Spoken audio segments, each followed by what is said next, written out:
L'invité du jour. L'invité du jour.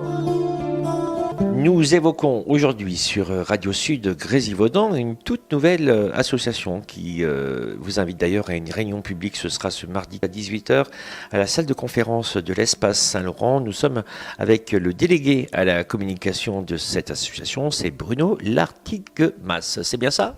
C'est bien ça. Ou Bruno, ça sera plus simple. Ou Bruno, allez, on va conserver Bruno. L'association, c'est le CERF, c'est ça ? L'association, c'est le CERF. Elle a été créée en juin, en fait, après un petit travail de 2 mois de discussion entre nous.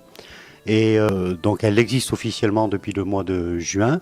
Juillet, août, septembre, on a beaucoup discuté entre nous pour savoir ce qu'on voulait faire, quels étaient nos buts réels, qu'est-ce qu'on avait de commun, qu'est-ce qu'on avait tous envie de faire ensemble. Et la première réunion publique que nous allons faire maintenant, c'est pour nous présenter, pour dire aux gens pourquoi on s'est retrouvés, pourquoi on s'est rencontrés, ce qu'on veut faire ensemble. Et l'autre désir qu'on a dans cette réunion publique, c'est de faire venir à nous des gens. Que les personnes qui vont venir à la réunion nous posent des questions, mais aussi nous fassent des propositions, nous disent moi ce que j'ai envie de faire c'est telle chose, moi j'ai envie de parler de telle chose, j'ai telle idée, j'ai tel but, voilà. Vous, ce qui vous intéresse, c'est la faune et la flore du sud Grésivaudan, tout ce qui est dans le cœur de l'intercommunalité d'ailleurs. Surveiller le bien-être de ces animaux, de cette faune et de cette flore, c'est de la recenser. C'est aussi, je crois, vous m'avez dit, de pouvoir aller partir en balade avec des naturalistes, que l'on puisse nous raconter notre belle région. Voilà, ça fait partie des buts de notre association. C'est pour parler de la nature et pour parler de la gestion collective des espaces de nature, le mieux c'est de la connaître. L'idée c'est effectivement d'essayer d'avoir beaucoup de naturalistes autour de nous, d'organiser des promenades, d'organiser des balades, d'organiser des débats sur tout ce qui peut se passer dans les espaces collectifs de nature autour de Saint-Marcellin et de la communauté de communes. Donc on va rentrer petit à petit dans le sujet, puisque vous parlez des espaces collectifs de notre région. Donc là, nous allons évoquer ensemble les animaux de joug. Donc une grande partie de votre association ont été membres de ce collectif. Cette association s'est créée suite aux événements de Joude. Nous étions actuellement à ce moment-là, nous étions beaucoup de riverains, nous connaissions bien Joude et nous avons vu tout ce qui s'est passé à Joude, vu ou lu dans la presse tout ce qui s'est passé à Joude. On a été assez traumatisés, on a été un petit peu en colère évidemment. On a essayé de se renseigner à l'époque sur ce qui se passait, etc. Et on a eu malheureusement une rupture de contact entre ce collectif de riverains qui émergeait et les personnes qui s'occupaient de Joude, la mairie, l'association gestionnaire. C'est là où on va rentrer un petit peu dans le sujet, c'est qu'en fait vous souhaitiez des rencontres avec la municipalité de Saint-Marcellin, tout simplement, que vous avez pointé pour co-responsable de l'état de ces animaux. Nous voulions rencontrer la mairie et l'association gestionnaire. D'abord nous voulions être informés. On voyait des tas de choses se mettre en place. On a vu évidemment la disparition du cerf et des biches qui ont été confinés plus bas. Donc on a d'abord posé des questions, on voulait savoir ce qui se passait, on voulait connaître le projet. Donc déjà à cette époque-là, on n'a pas eu de réponse. On a très rapidement proposé à la mairie et à l'association gestionnaire du site qu'on se rencontre ensemble, c'est-à-dire la mairie, l'association et le collectif, qu'on entende le projet, qu'on dise nous-mêmes ce qu'on avait envie de dire sur Joude, ce qu'on avait envie d'emporter sur Joude, nos critiques sur ce qu'on voyait sous nos yeux. Mais à la base, on a demandé des rencontres, on a demandé d'en parler. Et ça ne s'est pas fait, voilà. Au départ, on s'est demandé pourquoi ça ne se faisait pas, et après, on a quand même écouté un peu les communications de la mairie, on a entendu des gens nous parler, et on a constaté qu'on avait été suspecté d'opposition systématique à la mairie, ce qui n'était absolument pas le cas à ce moment-là.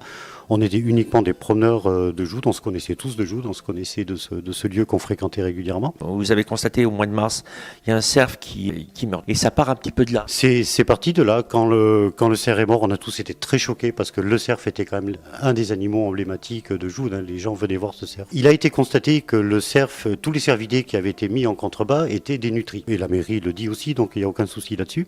Il y a eu des erreurs que la mairie a reconnues. Le cerf est mort de stress, donc a priori la communication de la mairie c'est que quand ils ont installé l'abreuvoir qui n'était pas présent, quand il a été constaté que le cerf était assoiffé et dénutri, de la nourriture a été apportée par les services de la mairie, un abreuvoir a été installé. L'abreuvoir aurait été installé trop près des enclos qui avaient été construits et le cerf se serait pris les bois dans les enclos et serait resté longtemps comme ça, on serait sorti très affaibli et 2 jours après, il a fini par en mourir. Donc, alors le constat de malnutrition, il se fait par qui? Alors ça, on l'a appris par la presse, on n'a pas vu les gens directement, mais des gens ont constaté la dénutrition du cerf, ont appelé un vétérinaire. Le vétérinaire a fait un rapport à la mairie, un rapport alarmant sur la santé des cervidés en général et du cerf en particulier, donc sur la dénutrition et la déshydratation du cerf notamment. La mairie est intervenue rapidement. Il y a des papiers là-dessus, il y a des preuves comme quoi, en effet, il y a eu de... Ça c'est des choses qui ont été dites par la mairie. Il y a eu une communication du directeur des services techniques où la mairie reconnaît, oui, nous avons fait des erreurs. Le fait que, on va dire la naïveté sur le fait qu'on pouvait mettre les cervidés en bas de joute sans s'en occuper en pensant qu'ils étaient autonomes en nourriture, ce qui n'a pas été le cas.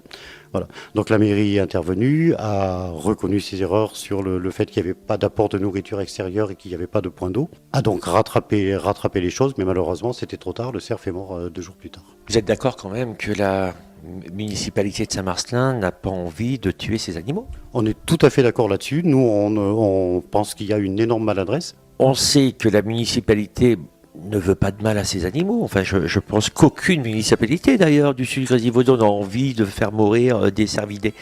Alors, qu'est-ce qui fait qu'à un moment donné, on se retrouve à des portes complètement closes et puis à des propos extrêmement virulents? Moi, je pense que effectivement, on a constaté qu'il y avait des propos virulents. Alors, bon, là, on ne parle pas de l'association Le Cerf, on parle bien du collectif préexistant avant. Je crois que tout est venu du fait qu'il n'y a jamais eu de communication. Donc à partir du moment où il n'y a pas de communication, le doute s'installe et tout le monde se met en colère. Et il y a quand même quelque chose de très affectif avec les animaux. Le cerf est mort dans des conditions qui sont quand même terribles de toute façon. Et à partir du moment où on demande à rencontrer les gens en disant, ben voilà, nous quand on était collectif, je faisais partie à l'époque de ce collectif, on a demandé à rencontrer la mairie pour les animaux restants. Donc on a demandé à la mairie, on a dit bon ben voilà, le projet a très mal commencé, soit.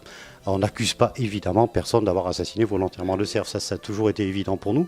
Mais certains propos qui ont été tenus laissaient apparaître cela. Les propos sont des commentaires. C'est vrai que la page du collectif de Joude avait été volontairement mise libre de commentaires. Donc on a laissé effectivement les commentaires. Donc il y a des gens qui ont commenté.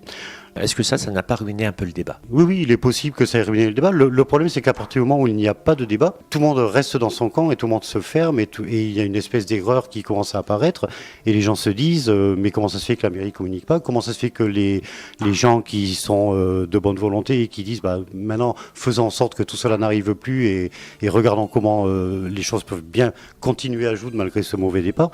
À partir du moment où le débat ne se fait jamais et est refusé, oui, les tensions s'exacerbent. On a des gens qui se sont dit, bon, certes, le cerf est mort, mais pourquoi on nous enlève maintenant les biches, etc.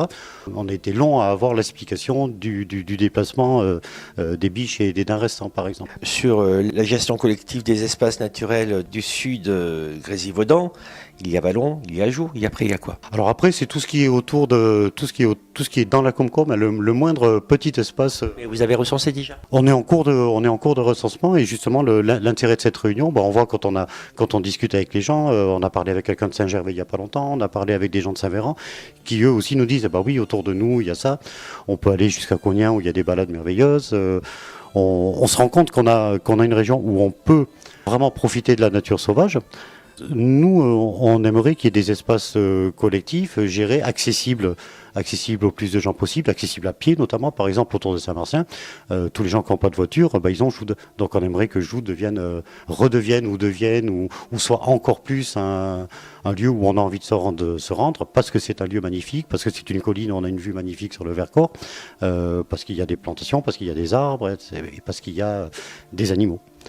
Alors votre souhait à vous aujourd'hui, c'est de trouver le moyen d'ouvrir le débat? Alors c'est évidemment notre souhait, notre premier souhait, c'est de ne plus retomber dans ce piège où le débat devient impossible. Et effectivement, à partir du moment où le débat devient impossible, toutes les tensions existent et plus rien ne peut fonctionner. Donc notre souhait, c'est une des premières décisions que va prendre le CERF un peu après cette réunion, c'est de redemander, mais à ce moment-là, en notre nom à nous, au nom du CERF, de cette nouvelle association, de redemander un rendez-vous apaisé à la mairie et à l'association gestionnaire et de parler ensemble de l'avenir de Joude, de ce que peut devenir Joude et surtout de quelle façon on peut associer les amoureux de Joude à la mairie et à l'association actuelle. Parce que le problème fondamental de ce qui s'est passé à Joude, c'est que les gens n'ont pas été associés du tout à ce qui se passait à Joude. Donc on a eu que des informations après, tout le temps on a toujours eu des informations après. Alors vous, vos projets pour Joux, c'est quoi? Alors nous, on n'a pas de projet précis, on en parle beaucoup, il y a des tas de possibilités. L'association, Vous aimeriez que tout redevienne un petit peu comme avant et que tout allait bien, quoi. alors nous, on a des demandes très précises, mais une partie de ces demandes apparemment est en train de se faire. On voulait qu'il n'y ait plus du tout d'enclos, on voulait par exemple, on est tous d'accord sur le fait que Joux doit redevenir un lieu 100% ouvert, parce qu'une des critiques que nous avons fait à l'époque sur le projet de Joux, c'est ce morcelage en œuf enclos, et le fait que les animaux restant à Joux n'est plus qu'à peu près, on avait estimé à 10% du parc, la liberté de circulation des animaux actuels. Donc nous, on voulait que le lieu soit 100% rouvert, que les animaux reprennent 100% de leur ancien territoire. On voulait une assurance de bien-traitance, hein. On voulait être sûr que les animaux sont bien nourris, qu'elles soient aux mains. Qu'est-ce qu'il vous faut pour avoir cette assurance? Il nous faut une rencontre tripartie. C'est-à-dire que vous aimeriez rentrer dans l'organisation et le déroulement et le bon fonctionnement de la structure de Joux pour avoir un regard plus précis, plus rapide? On voudrait avoir un regard précis, on voudrait savoir ce qui se passe pour que justement il n'y ait pas des gens, comme vous citiez, les commentaires, oui, un peu exacerbés qu'il y a sur la page Sauvons nos animaux. Il y a d'ailleurs souvent sur toutes les pages. Qu'il y a de toute façon, oui, et puis partout dans la vie, de toute façon partout dans la vie. Nous, ce qu'on voudrait, c'est une réelle information, connaître le réel projet. On voudrait savoir où on va. On voudrait être sûr que tout est fait par des gens compétents qui savent le faire. Et on voudrait que ce lieu redevienne un lieu attractif, parce qu'il faut bien constater, et en tant que promeneur, on est catégorique là-dessus, c'est une évidence. Joux a énormément perdu d'attrait. Il y a beaucoup moins de promeneurs à Joux qu'il y en avait avant.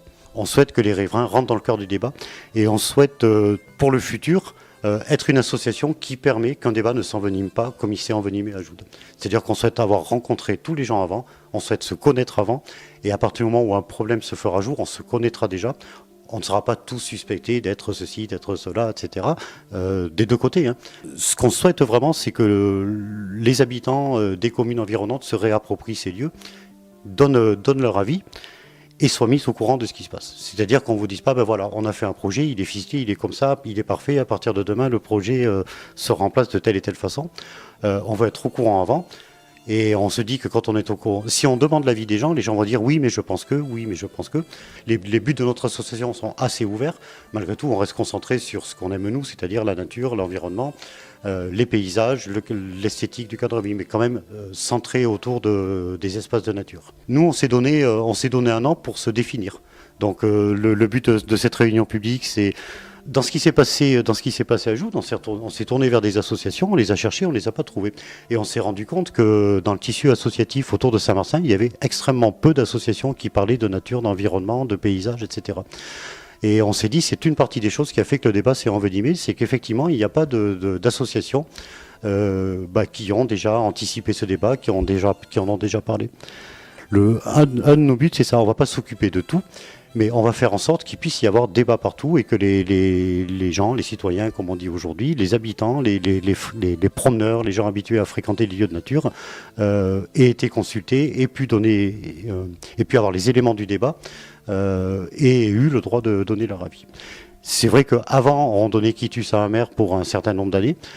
Aujourd'hui, c'est plus dans l'air du temps. Il faut reconnaître que ce n'est plus dans l'air du temps et les gens ont tendance maintenant, et c'est très bien, à vouloir participer, toute une mandature, on va dire, et envie de participer à la vie collective de leur cité, et notamment sur les problèmes de nature et d'environnement. De chez vous, de cette association CERF, il y aura des personnes qui vont se présenter aux élections? Alors pas du tout, il n'y a aucune personne susceptible de demander un mandat ou même de rentrer dans une équipe. Alors objectivement, on a veillé à ça.